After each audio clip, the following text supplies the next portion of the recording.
অৰুণোদয় আঁচনি যিসকল মহিলাই এইবাৰো অৰুণোদয় পোৱা নাই, অৰুণোদয় 3ত পোৱা নাই, তেওঁলোকৰ বাবে আমি অৰুণোদয় 0.4 আনিম, যে যাৰ বাকী ৰৈছে তেওঁলোককো যাতে আমি দিব পাৰো। যদি পৰিয়ালটোত আমি ৰেচন কাৰ্ড 2খন কৰি দিওঁ 1250 টকাটোকো বাঢ়াই লৈ গৈ থাকিম।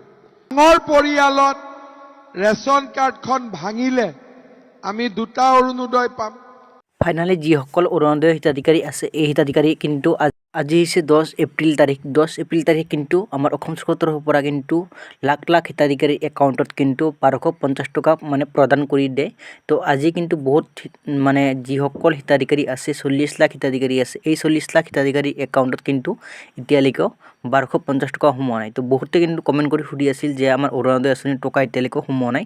তো যিহেতু আপোনালোকক ইতিমধ্যে কিন্তু ইলেকশ্যনৰ আগত 9000 টকা দিছে, এই কাৰণতে আপোনালোকে এই পইচাটো সোমোৱা নাই। যিসকল হিতাধিকাৰী এপ্লাই কৰিছিল বা সেইসকল মানুহৰ নাম নাই বা লিষ্টখন নতুন কৰি প্ৰকাশ পাইছে, লিষ্টত নাম আছে, এইসকল মানুহে কিন্তু 9000 টকা লাভ কৰা নাই। যিসকলে লাভ কৰা নাই এইসকলৰ বাবে কিন্তু সুবৰ্ণ সুযোগ আহিছে, যিহেতু ইলেকশ্যনটো ইতিমধ্যে পাৰ হৈ গৈছে। তো আপোনালোকে কিন্তু অৰুণোদয় 4ৰ বাবে আপোনালোকে আবেদন কৰিব পাৰিব। তো কোনসকল মানুহে আবেদন কৰিব পাৰিব? যিসকল মানুহে মানে আপোনালোকে 9000 টকা লাভ কৰা নাই এইসকল মানুহে আবেদন কৰিব পাৰিব।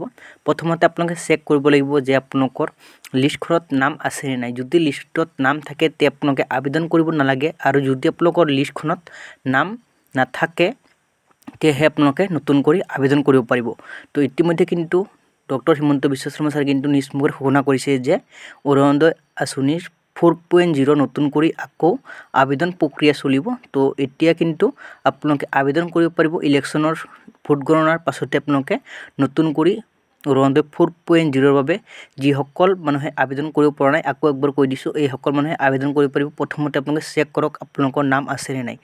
নতুন যিখন লিষ্ট আছে এই লিষ্টখন কেনেকৈ চেক কৰিব? তো বহুতে কিন্তু এই কুৱেশ্যনটো বেছিকৈ কৰি আছিল। তো আপোনালোকৰ যিটো গাঁও পঞ্চায়ত আছে বা আপোনালোকৰ যিটো মেম্বৰ আছে আপোনালোকৰ গাঁৱত, এই মেম্বৰৰ লগতো কিন্তু এই লিষ্টখন লাভ কৰিব। তো আপোনালোকে এই লিষ্টখনত চেক কৰক আপোনালোকৰ নাম আছে নে নাই। যিসকল মানুহে নতুন কৰি এইবাৰ আবেদন কৰিব এইসকল মানুহে আপোনালোকে প্ৰথম কিস্তি আপোনালোকে কিন্তু 9000 টকা লাভ কৰিব। তাৰ পাছত কিন্তু ডক্টৰ হিমন্ত বিশ্ব শৰ্মা ছাৰে কিন্তু কৈছে যে অৰুণোদয় আঁচনিৰ 1250 টকা বৃদ্ধি কৰি কিন্তু 3000 টকালৈকে লৈ যাব। তো এতিয়ালৈকেও কিন্তু আবেদন প্ৰক্ৰিয়া চলা নাই। যেতিয়া আবেদন প্ৰক্ৰিয়া চলিব তেতিয়া মই আপোনালোকক ভিডিঅ' বনাই কিনে আপোনালোকক জনাই দিম। তো আপোনালোকে তেতিয়াহে আবেদন কৰিব পাৰিব। তাৰে আগতে আপোনালোকে আৰু এটা 2টা কাম কৰিব লাগিব। কি কাম কৰিব লাগিব? আপোনালোকৰ যিটো আধাৰ কাৰ্ড আছে এই আধাৰ কাৰ্ডৰ সৈতে আপোনালোকৰ বেংক একাউণ্টটো লিংক কৰিব লাগিব।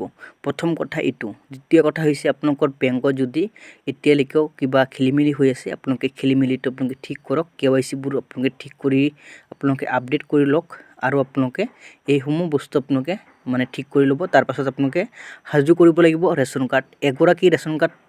এটা ৰেচন কাৰ্ড থাকিলে আপোনালোকে 2গৰাকী মানুহে আপোনালোকে অৰুণোদয় আঁচনি লাভ কৰিব।